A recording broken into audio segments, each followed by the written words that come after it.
All right, everyone, we are live for a new episode of the Electrek podcast. I am Fred Lambert, your host, and as usual, I'm not joined by Seth Winchow. It is a reflex, it's muscle memory at this point, but this is another episode where Seth is in vacation right now, couldn't join me. Hopefully, everything's going to go smoothly.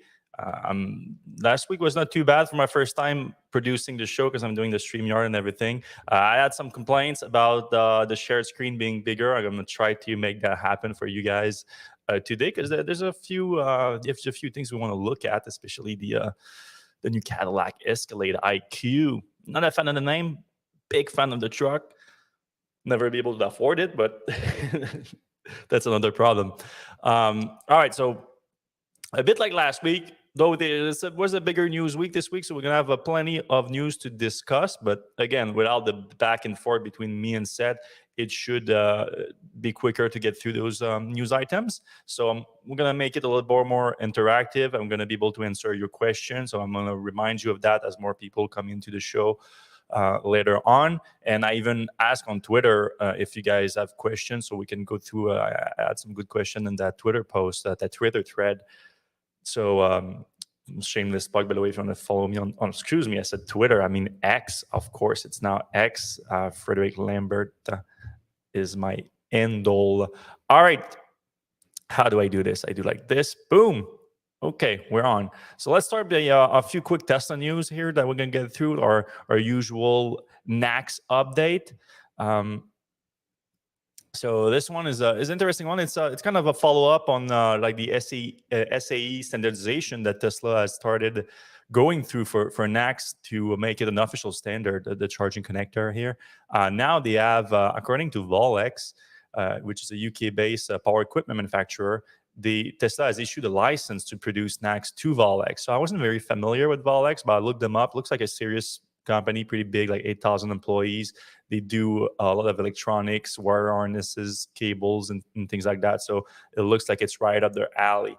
And they say that they are ready to produce this thing right now and to produce the connectors and receptors to OEMs.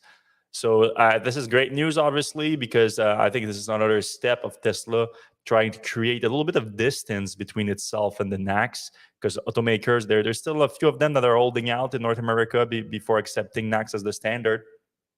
I mean, the bulk is there, obviously, for GM, Nissan. I think the others will fall through at one point, and if they don't, it's at this point it's them that are in trouble, not the other way around. Even with that new charging network that was announced, because that will take a while to arrive, and then to be up to pace with Tesla, that's gonna maybe never happen. And I'm not being pessimistic here, just numbers. Like it's hard to get there. Tesla's already such a big lead in terms of charging infrastructure in North America. But anyway, one of the hold up is that as an OEM, that's your competitor to Tesla, you might feel some resentment to like unload a big part of the ownership experience for EV owners, which is the charging outside of the home, to your competitor. Not just outside of the home, but technically inside of the home too, because if you make it the standard, then your home charger too is going to have an NACS connector. So yeah, basically all the charging. By making it an official standard, whereas there's some kind of a committee that's behind it, other than just Tesla, and now by having people licensed to produce the connector, then you make it some distance between the two. So I think that could help with the maybe a few of the automakers that are still holding out accepting NACS as the new standard. All right, a big of a surprise earlier this week, Tesla announced that longtime CFO Zachary Kirkhorn is on the outs. There's been a lot of speculation about this news this week because it was kind of happened pretty fast. Like normally when you have when you have a chief officer going away, there's some kind of succession plan or something, and it's going to be announced. Okay, they're going to leave this date and everything. And then now that I know I'm going to read the announcement because there's been some confusion about it. Some people are not aware how this works, but the announcement was as of August 4th, and that's when it was announced. Tesla appointed, I'm going to mess up his name, I'm sorry, Mr. Tanaja, Vaihab Tanaja, I'm sorry, sir, as a financial officer in addition to his current role as chief accounting officer. So now he was already chief accounting officer at this time, now he's also CFO. To succeed Zachary Kirkhorn, Mr. Kirkhorn stepped down as August 4th. After a 13 years tenure with the company, the last 4 years of which he has served as Master of Coin and Chief Nomad. During this tenure, Tesla has seen tremendous expansion and growth. Tesla thanks Mr. Kirkhorn for his significant contributions. Mr. Kirkhorn will continue to serve Tesla through the end of the year to support a seamless transition. So when people heard that last part, they're like, all right, well, this is normal. He's staying at Tesla. He's not staying at Tesla. He will continue to serve Tesla through the end of the year. So he's not there. He's not, I guarantee you the guy is not there. They don't say it like that when he's not there. Also, they don't announce it where, as of today, he's leaving. That sounds more, Gary Black, actually, on Twitter, a Tesla investor, had a pretty good summary of what most likely happened, and I agree with him based on how I know Tesla works and how I know this position works. It's most likely that Zach wanted out. You know, the guy did quite a few years as CFO, a decade before that as different roles in Tesla's finance department.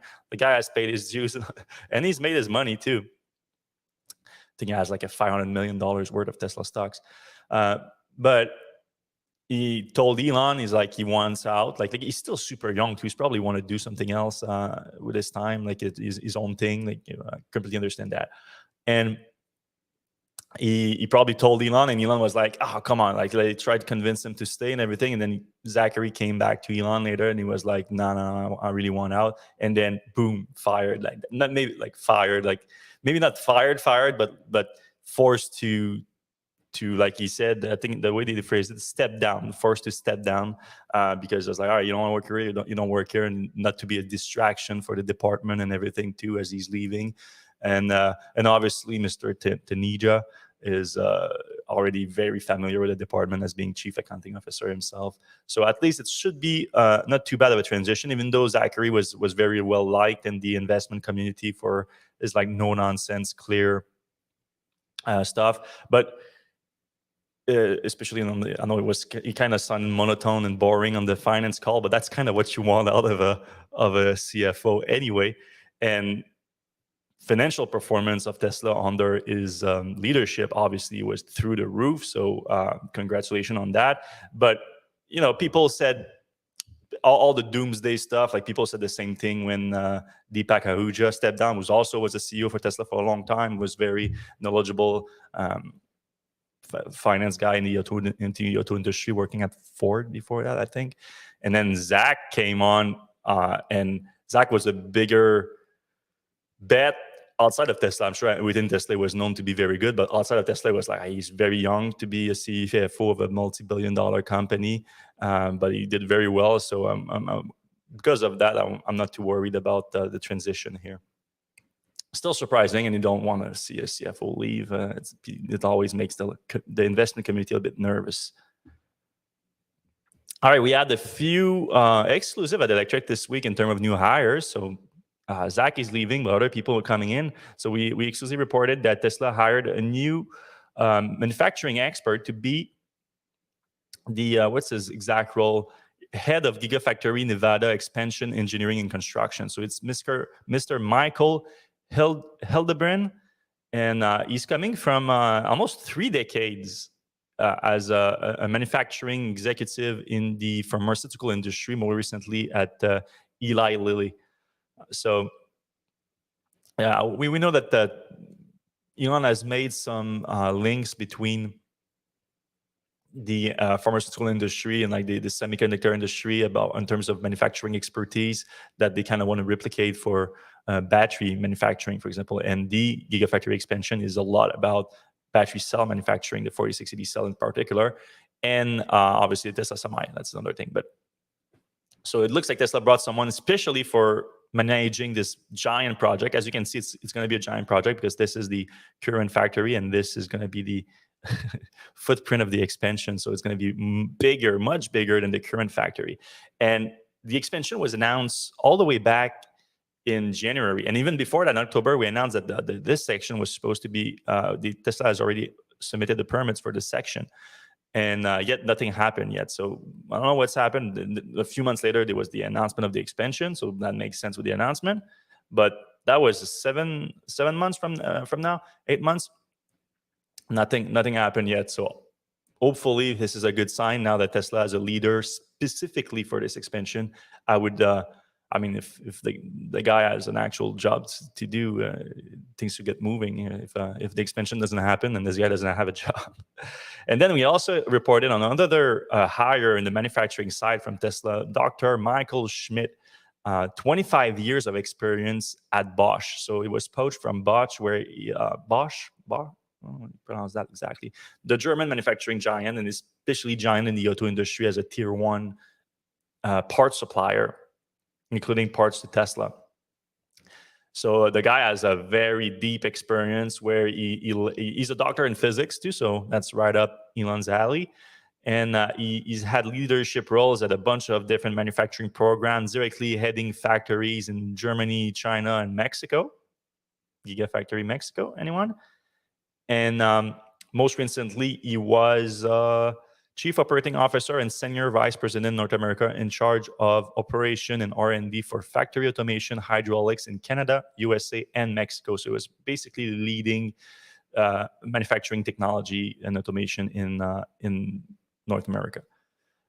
So very good hire for Tesla. Now he's working out of Austin, and we had a source that says that he's going to be working closely with Tom Zhu to manage Gigafactory operation in North America.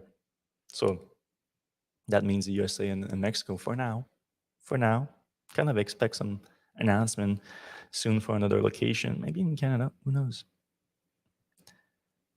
In other news, another Tesla related news, Tesla was added to the used EV federal tax credit this week, or maybe that was last weekend. By the way, since the last podcast, everything is new for since the last podcast, and so this is interesting. Tesla was not on it when it was first launched, because this was first launched with the new reform to the tax credit. Let me just mute my. Focus on this. Sorry about that. That was launched at the same time as the tax credit reform with the new year, but Tesla was not on the eligibility list for the used one, and was for the new one, but not for the used one. And we assumed that it probably was because Tesla did, like, it was hard to, even if you put yourself on the list, it would be very hard for someone to claim the tax credit on a used Tesla because of the eligibility criteria that come with it. So there's all the eligibility criteria on the consumer side, of the buyer side. For example, like, all straightforward. I guess that the more restrictive one is modify adjusted gross income must not exceed $75,000 for individuals, $112,500 for heads of a household, and $150,000 for joint returns filers. So that's on the buyer side. But on the car side, it's a little bit more restrictive, especially for an electric vehicle, especially for a Tesla electric vehicle. Have a sell price of $25,000 or less. So that's a big one here. You won't find that many Tesla for less than $25,000. Maybe some older Model S's would be around that price. Maybe some very high mileages, Model 3s. Model Y, I mean, maybe if someone just went crazy and put like 300 miles on a Model Y. But I mean, I paid more for that. I paid more for my Model X with 400,000 miles than $25,000. I paid $29,000. I wouldn't have been able to be eligible for that. So, and also it needs to be at least the model year needs to be 2 years earlier than the calendar year. So that's normal. But again, it's going to be way more than that if it's a $25,000 Tesla. Anyway. But now it's been added. So if you do find something under $25,000 in a used Tesla market, all the vehicles have been added to the list: Model 3, Model S, X, Y, and even the Roadster, which you're never gonna find a $25,000 Roadster, with all the appropriate model year, which is like 2021 and before, basically. And next year is gonna be 2022 and before. But so if you fill up all the criteria, then boom, you're in for up to $4,000 tax credit, which is pretty good. Speaking of Gigafactory Mexico earlier about the new hire, we had first news in a long time about some progress at the factory site. So Tesla is reportedly still looking to have its permit. That's the last time we reported 2 months ago. The governor of the state that the factory is in, Nuevo Leon, the governor said that he's expecting Tesla to get the permit within the next 2 months. It's about 2 months now. I haven't heard anything, but at the site, the local newspaper Milenio reported some. Remove that here. Let's share some of the images. Some machinery being deployed at the site, very close to the road, though. So it seems to be more about building up the exit and the road to the actual factory site. It's part of the factory site, but still, Tesla's probably going to have its own private exit there. That would make sense. So that's some progress here that would point towards Tesla actually starting breaking ground on the actual factory rather than the infrastructure for the site. So that's more about the infrastructure for the site than the actual breaking ground of the factory. But it's progress nonetheless, worth mentioning, because we're going to be tracking the construction of Gigafactory Mexico closely, since Tesla is talking about like a record pace from breaking ground to production, to vehicle production. And we know that Tesla wants to produce the next generation vehicles at Gigafactory Mexico, namely the new cheaper Tesla Model 2 people are talking, but the $25,000 Tesla and the Robotaxi, obviously. So some progress there.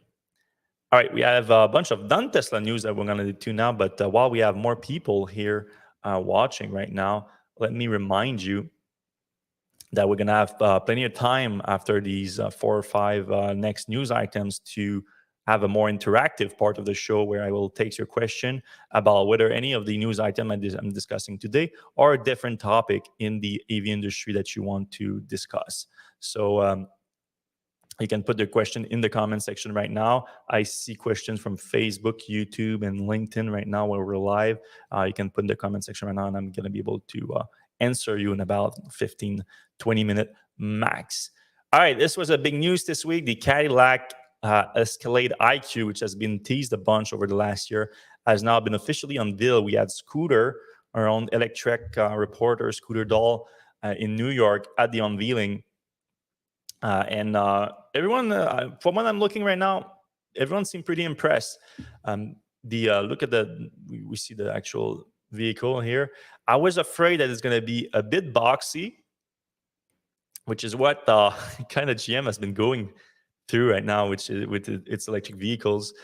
And it is boxy, but like from some like this angle is not too bad. Like they rounded some things up that makes it not too like it's a cardboard box on wheels here. So overall, I'm like this angle is pretty good. Don't tell me that's not good. That looks like a sleek looking, cool looking electric SUV right there. Big SUV, obviously. You look at it. This is cool. I'm liking this. Giant front trunk. Giant. Like this guy has a carry-on suitcase and 2. Do you call those duffel bags? I don't know if you call those duffel bags, but whatever those fancy bags are. Fancy, too fancy for me. Spec-wise, GM is going all out these days. Like this 200 kilowatt-hour battery pack for the Hummer makes it to the Silverado EV, and now it makes it to the Escalade. So they have a 200 kilowatt-hour usable energy in the battery pack, 24 lithium module.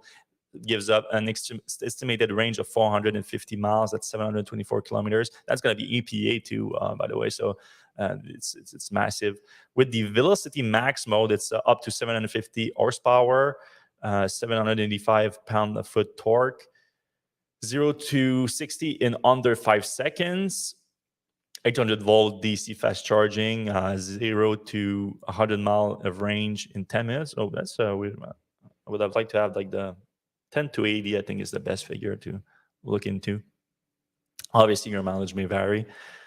800 pounds of estimated towing capacity. So all of these are estimated, so it's not the actual final number.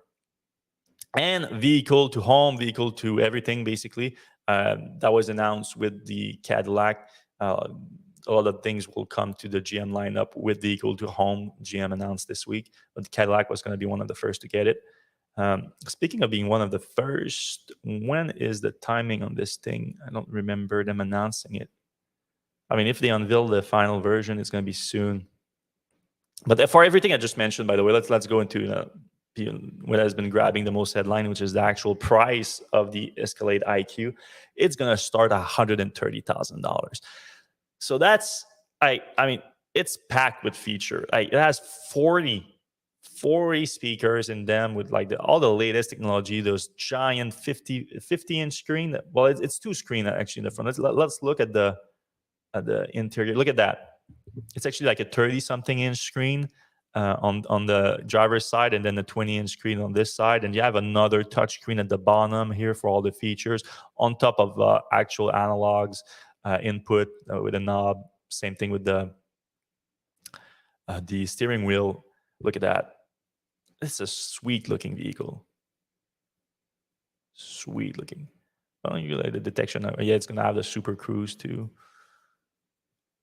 And at the back, you have more screens at the back, control screen, access to streaming apps on these screens. Like it's a vehicle that's great to be driven in, obviously. So it's packed with everything, but it starts at $130,000. And my main problem with that is that obviously Cadillac also has the regular Escalade, which is a big seller, and it starts at $80,000. So that's the thing people always stick on. It's like, it's $50,000 difference on the. Obviously, not a lot of people are buying the $80,000 Cadillac. I think the average sell price is closer to $100,000 with options and whatnot. But still, $50,000 difference on the base price. It's bad. Like a lot of people, they don't even like in this case, even if I'm accounting for the fuel savings, like you won't get close to compensating for it. Maybe with the maintenance and fuel saving over like a 5-10 year period, like you're starting getting close, because those Escalade, those gas powered Escalade, they do guzzle up some gas.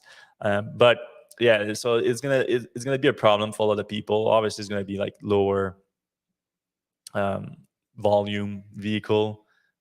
I mean, it's not this Cadillac Celestiq level, but still, it's not going to be as popular as it could be in the big SUV side market, which it's a good market. Like you have right now basically the Rivian R1S, and that's about it. You can go with the Kia EV9 and things like that, but that I think most people consider that much less luxurious than the Cadillac or the Rivian. So right now it's in class of its own, but for the price point, there's a few things that are very interesting, like this, for example, this suspension here. They have a magnetic suspension. It's incredible. Like especially if you look at the first part of the video here, like this is the rendering. Look at this here. This is a pretty bad terrain here, and it's like nothing. So yeah, I'm very impressed. I like it, but I'm just a little bit concerned about the pricing strategy here, especially with the Escalade, gas-powered Escalade being so much cheaper. A lot of people are gonna, if you're interested in Escalade, then you're gonna want to have the gas-powered one. It's almost a way to generate some attention to the Escalade program and then sell the people the gas-powered one. Almost, I don't know. Maybe there's I don't know. Maybe I'm just speculating here, but it's. I mean, Cadillac says that they're going to move to all electric too within the next decade. So at least there's that. At least at one point, it's just going to be the IQ and not the gas-powered Escalade. All right, we had the Rivian's earnings this week, and the stock went down after they announced their earnings. And I was surprised that the stock went down because I thought it was by far the most impressive earnings that Rivian delivered, over expectation from Wall Street, and over expectation in terms of the actual earnings and earnings per share and revenue. Not that much, like $100 million for the revenue and a few cents per share for the actual earnings. But still, the big difference here, where is it? Yeah, right here. Okay, so the big difference that I was looking for, like when every time I cover a Rivian earning, but Peter covered it here, but I mean when I go over Rivian's earnings, I look at the gross margin, because that's been a problem. Like Rivian has been selling their trucks at a massive loss before even accounting for operating expenses. So we've been through this a bunch of times, but like there's been a lot of Tesla comparison on.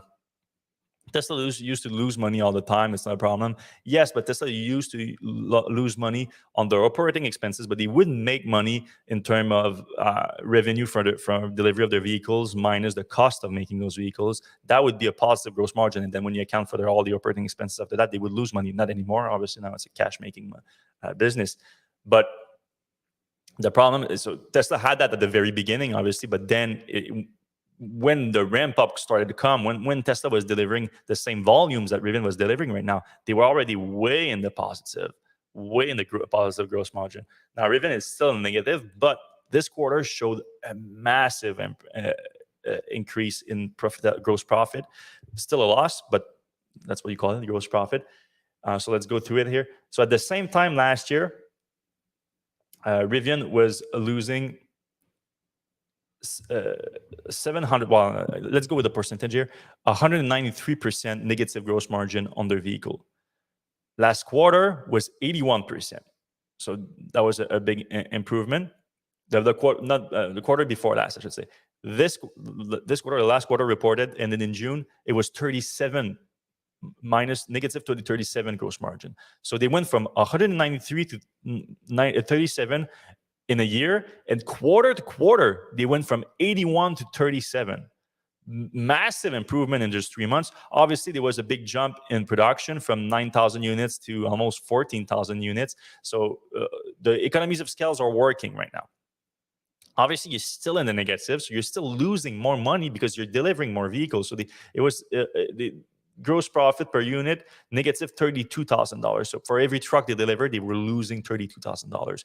But they were losing $157,000 last year, and 67,000. So the double of that just 3 months before that.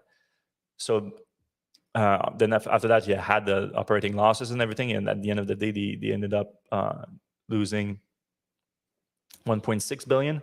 Yeah. Negative free cash flow of 1.6 billion this quarter. So it still hurts, but they still have $9 billion cash, and now they have a much clearer path to a positive gross margin. Now, even when they have a positive gross margin, they're still going to lose money because their operating expenses are still 1.2 billion. But it's going to go down fast once they hit a positive gross margin, and then once they increase that positive gross margin to, let's say, 10. I think they said that 20% is their hope. Obviously, I think it's going to be a lot more difficult as they get to like zero, and then like this big jump. I don't expect another big jump like that next quarter. Like if they can get closer to like, I don't know, negative like 20 or negative 10, something between 10 and 20, it would be pretty good. Then next year, I think that's when they aim to be a positive gross margin. But now the path is at least a lot clearer. See, if they were at like 70% right now, it would negative 70%. I would be a little bit worried. But this big jump show that they're getting their cost under control. So great news. Still $9 billion in the pockets, but losing 1.6 per quarter. It goes fast. But they think that it's going to be enough through 2025, and by that time they should be generating more money. And I'm pretty sure they still have some avenues in terms of fundraising too. They have Amazon as a backer. Obviously, that's deep pockets right there along. Lucid unveiled the Air Sapphire. So it's the top of the line Lucid Air that they've been teasing for a while. They already announced a lot of the specs, but they decided to release the final specs this week of what is basically a supercar in a four-door sedan format. So a big competitor to the Model S Plaid, obviously. 0 to 60 miles per hour in 1.89 seconds. So neck braking speed, literally. 1,200 horsepower. Sweet. The 0 to 100 miles per hour in 3.84 seconds. That's a quarter mile under 9 seconds. Woo, top speed of 205 miles per hour. 900-volt charging technology, 427 miles of range. So you lose some of the range because they have a higher range version of that, but obviously with the top performance, you lose a bit of range. You have all the specs here available in Electrek, but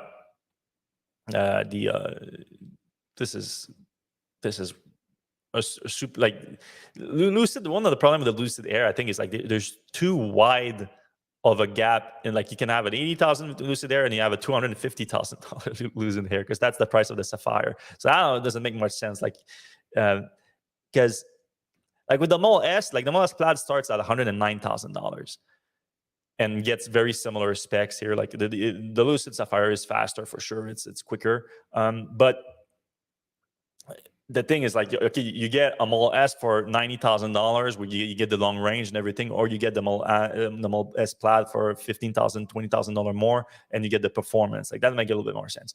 For the Air, like you can get like a bunch of vehicle in the 100,000 range, and you get basically the same vehicle. I know there's a bunch of other little features, different everything, but it's still the same model.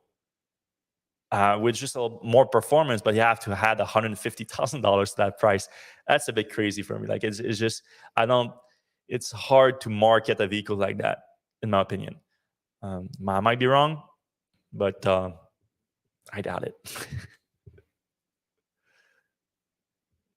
All right, bad news for a fan of the Electric Explorer. It was supposed to come at the end of the year. Now it's been pushed to next summer. Sorry. So about 6 months delay in the vehicle. Did they say why? I know that we knew about it from informing the workers at the plant in Cologne where it's going to be produced. But anyway, we're not that excited about it because it's just sorry. I mean, I'm sure guys in Europe are really excited about it, but it's not coming here just yet. So, and now if it comes, it's going to be even later. Yeah, I don't think there was the details on citing the global safety rules for vehicle powertrain. So it looks like it's a regulatory problem that is holding up the Explorer Electric. All right. Last but not least, Proterra unfortunately announced a bankruptcy under Chapter 11 this week. The company, better known for their electric buses, but also kind of shifted a little bit more to like powertrain manufacturing, battery pack manufacturing, was supplying the battery packs for Nikola and from a bunch of other companies. It's still in operation. So bankruptcy 11, it's basically to protect you against your creditor. So their debt is out of control. There's too much creditor going after them right now for the capital necessary. So the Chapter 11 basically tell everyone, like, we're bankrupt right now. We cannot satisfy our creditors, but it protects them to be able to continue operation while they restructure, which is likely what's going to happen right now. They say that they're going to still operate. So and I hope they can figure out something quick so that the operation can continue, because a lot of other companies now are dependent on Proterra. A lot of other vehicle programs from another company are dependent on Proterra's battery production. So, and also they have some, like, a lot of great buses out there. It's just, I think it's a tough business because they managed to raise a lot of money, but they burned through it so fast. Like, it was still worth like $1 billion just a few months ago. But the bus business is a tough one. Like, it's so dependent on on government orders and on incentives, and that it can fluctuate a lot, and they just couldn't survive that, it looks like, or for now at least. I'm hoping for the best for them, but for now it's at least temporarily setback. I mean, sometimes we've seen Chapter 11 being a setback, and company can come back, but most of the time it's not ideal. All right, let me go to the questions that we had that I had on Twitter, And then I'm going to jump into the comment section. I see a couple of questions here, but you can add them right now. If you are live, if you're watching live, you can put on YouTube, Facebook, or LinkedIn in the comment section right now. You can ask a question or suggest an EV topic that we should discuss together live on the show today. All right, let me share this tab instead. Boom. My Twitter account, X account, sorry, if you guys want to follow. I tweeted earlier today. Right here. All right. Aaron, our own Electrek manager of social media here. The state of EV companies, which do you think are going to stay and ones that could fold and get acquired? That's a good question. I mean, this is complete guesses for me, obviously. Like I wouldn't have guessed that Protera would go bankrupt, but to be honest, I wasn't following them too closely either, so I wasn't like looking at their statements every quarter and all that. So I don't know. But all right, so what other companies? I mean, the big one was Rivian that we talked for a long time. But this quarter, it was a big improvement, very big improvement. So I'm really hyped about it now. I always thought they were going to survive, but I thought like the hard times could be harder than people think before they can turn around. Now I see a turnaround like next year. Financially speaking, I'm talking because we talk about the finance here. We're not a finance show or anything. We're an EV show, but these companies, they need to be financially sustainable if they're going to survive. If they're we're more of a consumer publication, but I think in this space right now, you have to look, unless you're buying from the Tesla or from the legacy automakers, and we can go into the legacy automakers too, because some of them could fold, in my opinion. But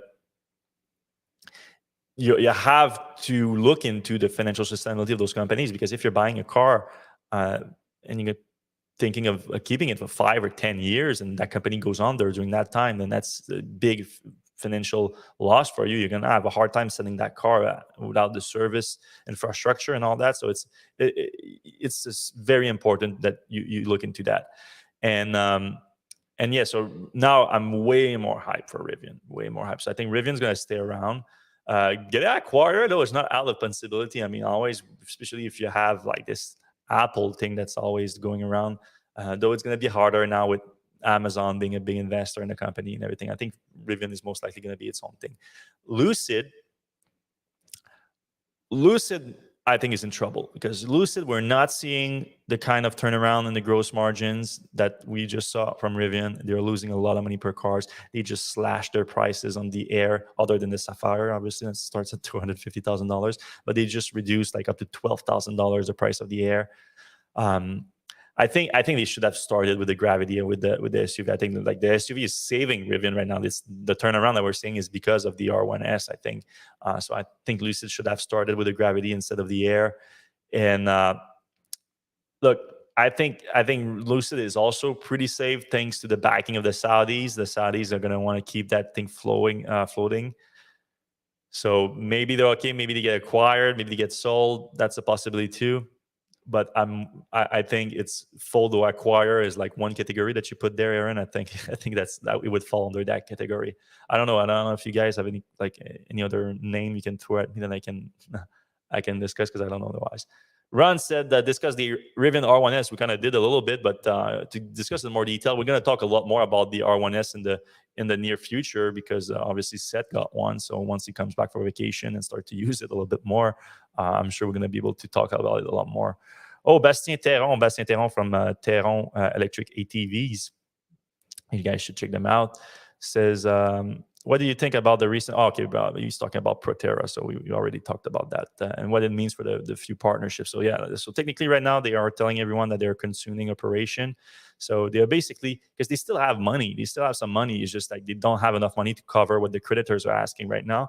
So the Chapter 11 basically helps them to keep using that money to continue operation while they figure things out. So right now, the programs that are dependent on the Proterra battery packs are safe, but obviously I'm sure that they are already looking at alternatives, as any good supply chain manager would do. Sean asked about the Cadillac. We already discussed that. And a good body of the data out there on the battery degradation from older Model 3s. seem like they are getting old enough for us to know what we can expect for modern EV batteries. Yeah, I mean, there are some crowdsources that are out there which are pretty good, that points to nothing more than an 80% retention of battery capacity for most vehicles. Some outliers doing a lot better, some outliers doing a little worse, but not that much worse and not that much better. But for most part, like I'm seeing like 90% on my 2018 Model 3s. I'm not high mileage though. I don't remember, 60,000 miles, less than that, I think. Anyway, Tesla also released data once a year through its impact report, I think. Yep. I think it's in the impact report that they do release the data, and it's very similar, maybe a little bit more optimistic. I don't know. I don't know how they calculate it, but it's very similar. Whether to buy an EV with CCS today or wait until manufacturer changes the port to NACS. All right, so that we've discussed that before, but personally, I would have a hard time doing it just for resale value, and it's not a big deal, to be honest. Like, if you really like an SUV, any EV right now that has CCS versus one that has NACS. Well, I mean, only Tesla has NACS right now. So other than, if you like a non-Tesla EV right now over a Tesla, I would still do it because it's not the end of the world. There's going to be adapters. So it's going to be just a little small investment into an adapter, $100, $200 max, I think. And there's obviously other CCS station. There's a new conglomeration, like collaboration between all those automakers that was announced too, that's going to have CCS. It's going to be a lot more CCS chargers, even beside the adoption of NACS as a standard in North America. So it's not the end of the world. But I think NACS is going to become the official standard at this point. So it feels a little bit weird to buy a car that's not going to have the charger for the official standard. But at the same time, I'm probably just biased toward Tesla at this point because, like I said, not buying a NACS car right now is not buying a Tesla, basically, you're saying. So take everything I say with a grain of salt, because CCS is not that bad either. Rivian earnings we discuss.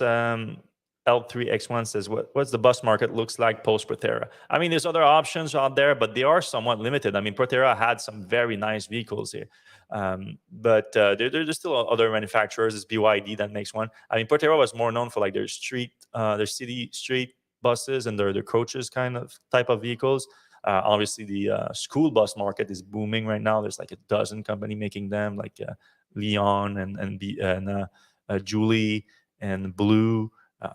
So I think that the market is still going to be, the industry is still going to be good. There's going to be plenty of players without Proterra in it, if God forbid that happens.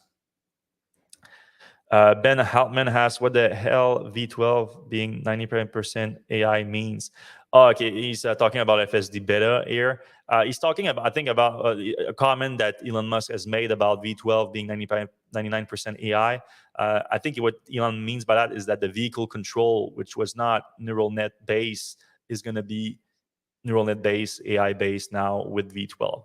So what that means is like on the perception, on the vision sides of things, it was neural nets that are perceiving the environment of the vehicle under FSD beta. But the actual vehicle control, like telling you, okay, we're turning right there because of Y information. We are slowing down. We are whatever you're doing. The actual control of the vehicles, those were like hard coded like inputs based on the information that the computer vision system, which is AI based, is getting. So the combination of the two, like they're going to be all AI based now. So that's the big change, the big improvement apparently that is going to come with V12, which got me a little bit hyped up, to be honest. Like, and it's been hard to hype me up when it comes to FSD. I've been burned too many times, but this does sound like something that could result in a lot of improvements. I think. I might be wrong. All right. Pale Blue Eyeless, 2 new energy products were teased at investor speculation. Yeah, I mean, we saw that. I mean, this just looks like the newer Powerwall 3 probably, and like in the other the Mega Pack XL or something like that. I'm not super hyped about that. FSD hype, which is discussed basically. Every range, we discussed the every range. All right, let's jump into the you guys comments right now so that can jump into that. And by the way, if you do enjoy the Electrek podcast, I know it's a special episode. We don't have Seth around. It's not the real electric podcast. But if you do enjoy the show, if you want to help out real quick, you can just click the like button right now on YouTube, on Facebook, on the, I don't know if in LinkedIn and the like button, but anyway, you can subscribe, hit the notification button. All of those things are free to do, and it helps the show a lot and help propagate it on there. If you're listening on your podcast app now, we're a top 10 automotive podcast in the US right now, which is awesome, and it's thanks to you guys. If you can leave a five-star review on Apple Podcast, that helps the show a ton. Free to do, takes a second, and it helps the show more than you can think. All right, what are you guys saying? Guanco here says other cars have their charging openings often on the other side. Mercedes, Kia. That's going to be a problem because they will use 2 spots at the supercharger. Any solution? Yes, the supercharger V4 is the solution right now. It does have a much longer cable, which should solve at least partly those problems. I don't know if it's going to go all the way to the other side, though you're going to have to park another way. But yeah, I mean, the other companies in that field are better in that because they have the cables that are higher up and they can move it a little bit more. It's not that much of a difference with supercharger V4, but it is a significant one. So I don't know how Tesla is going to address those issues for current V3 superchargers that they are opening up, because that's going to be a problem. Now, with the new Mercedes that are going to be coming out, because Mercedes has adopted NACS in North America, I assume that with the connector that they're going to put on the 2025 model years, when they do adopt NACS, are going to be in the same position as Tesla. I think that would make sense. Jesse saying I did a great job last week. I appreciate that. Carl, Protera was one of the big EV bus maker, and we have been supplying cities with EV buses when bankrupt. Looks like profitability, even when they started selling batteries, was too hard. Yeah. The cost was all over the place. They tried to expand a little bit too quick with several different factories. So it has, before bankruptcy, they tried to cut cost by putting everything in the same roof. But it was not enough, obviously. But if they had done that a bit earlier, maybe they would have time. So maybe there's still chances. I don't want to kill hope here. John Lutz says, free society for the working class, all electric, all sustainable, all inclusive, technology sustainable, incorporated cost, and efficient collective under Saudi and Elon partnership. No idea what you're talking about here. NEOM, okay. This is like the city project in Saudi Arabia. I take everything with a grain of salt with what the Saudis are doing there. Like, that sounds like quite of a mess of a lot of money being poured in there, probably not very efficiently to create something crazy. This whole like line city thing and whatnot. I mean, it looks cool and everything, but I don't know. I won't be the first signing up to move there. Brian Brennan said, hi there. I have designed an electronic engine battery. Yes, 1.9 volt for starting. Info is for sale. No, thank you, Brian. Carl in San Diego, a frequent listener to the show. We appreciate you, Carl. Topic, GM seems to have seriously overestimated that cheap batteries will make it easy to build inefficient giant trucks, SUV, by throwing big batteries at them. Is it GM going to kick their asses? I don't know what you mean by is it GM going to kick their ass, but I do understand the first part of your statement. And yes, it is the trend with GM, with the Hummer, with the Silverado Electric, and now with the Cadillac Escalade, seems to be pretty clear that they are going with those giant battery things. And it makes sense right now. Like, they're going top market down, obviously, and they are already producing that 200 kilowatt hour pack for the Hummer EV for a while now. And it makes more sense for them to do that and to start to low volume until they can get their costs down at the battery level, both at the cell level and at the module and at the pack level eventually, to be able to then transfer some of those cost efficiencies to smaller and smaller battery pack, and then enable those smaller or lower range vehicles. Because you could put like 150 kilowatt hour battery pack in the Escalade, it would get 300 miles of range, and it would still be a very good car. A lot of people would like that, and if you would bring the cost under $100,000, it would be a better seller than a 200 kilowatt hour, 450 miles. You don't need 450 miles for the most part. I mean, it has towing capacity, so I get it for that if you're going to use it like that. But I mean, every time I've seen an Escalade, this has been like transporting rich people from the airport to a hotel or something like that. So it's, you don't need 450 miles for that. Steve Mulholland says drunks are overrated for drunks. Francs, probably means francs. For sure, I have one, but it isn't the main selling point. And the battery is way too large, which means heavy, inefficient, and costly to charge. I mean, not sure I'm following you. Nico loves the Aptera. I love Aptera too. Not much Aptera news lately. I wish there were more Aptera news. We were really bummed out when they didn't come to the electric sun race. But I mean, I know that they were still having some issues right now ramping up production, but not ramping up to production, I should say. They still need to secure a few tens of millions of dollars, I think, to make things happen. I don't know why some companies is not like just offering them some money and like taking a big stake, because I think it could be like a very cool like test bed for technology there, especially like their solar integration in the car, efficiency, just it's basically a lab for making efficient vehicles. So for things like that, I think it like a bit like Ford did with Rivian, for example, like they could be a company investing in that. That would be very cool. Mike, the car geek, says, love or hate Escalade IQ, both not an option. It pushed the envelope to a premium EV, but it is big, heavy, and could build 3 Equinox for the same. So that's the thing that a lot of people have been saying. Like you could just split the battery pack in a few and build a lot more cars, a lot cheaper vehicles. But again, I think that it's more about the strategy that GM is taking here in order to be able to get to those cheaper vehicle profitably. Because we know that GM has been losing a lot of money pre-incentive, pre-credits. They've been losing a lot of money on electric vehicles for a while now. So I think that with Ultium, they're trying to reframe the situation, not start with a lower end Bolt and instead start with the higher end, tune in their production capacity, tune in their cost efficiencies in order to achieve those vehicles. I think that looks pretty clear. And I think they're going to get there. Carl says front over are a big problem with these SUVs. Okay, we're still on the IQ.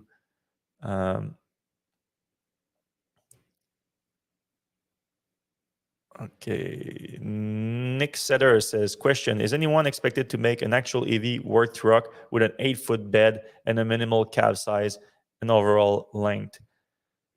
Good question. On the top of my head, 8-foot bed is pretty big. I'm sure it's going to come at some point. Maybe not in the next 2 years or something like that, but in the next 2 years, I'm almost guarantee you that there's going to be an announcement about something like that. And then it should come within the next 3 or 4 years, probably.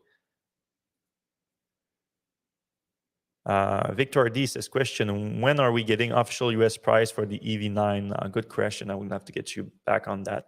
We should have that soon, though, because it is coming imminently.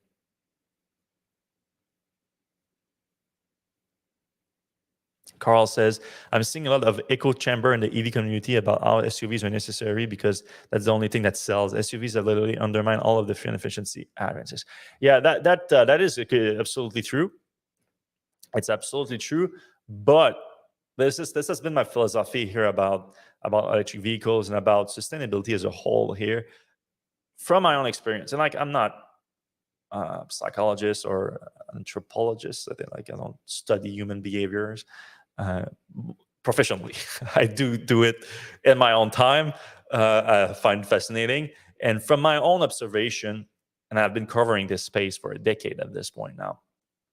So through looking at it for electric vehicles and applying it to other sustainable options, it has become clear to me that changing human behavior for sustainability is extremely hard and harder to do than having technological solutions that are equivalent or better than the non-sustainable solution, in this case, electric vehicle versus fossil fuel powered vehicles.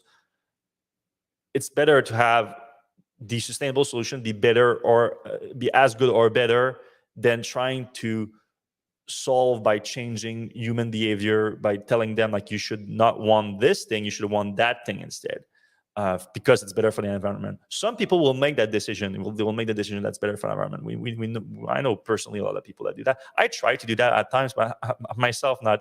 I succumb to the pull of the technology, and so I've seen that the only way that electric vehicles get mass adopted, which they are being mass adopted right now, I think we're clearly seeing the momentum, it's because they're better than gasoline cars, period. It's not because people are like, oh, we'll get an EV. You don't hear that anymore. Like, you used to hear that at the beginning from the early adopters that were excited about it. But now, here I am getting an EV because I want to save the planet. You're getting an EV because these are the coolest cars around right now. These are the better cars right now. And also in general, because there's a feeling around this is the next technology. Like, I don't want to buy a horse when the Model T is coming out. You want to buy it in the car.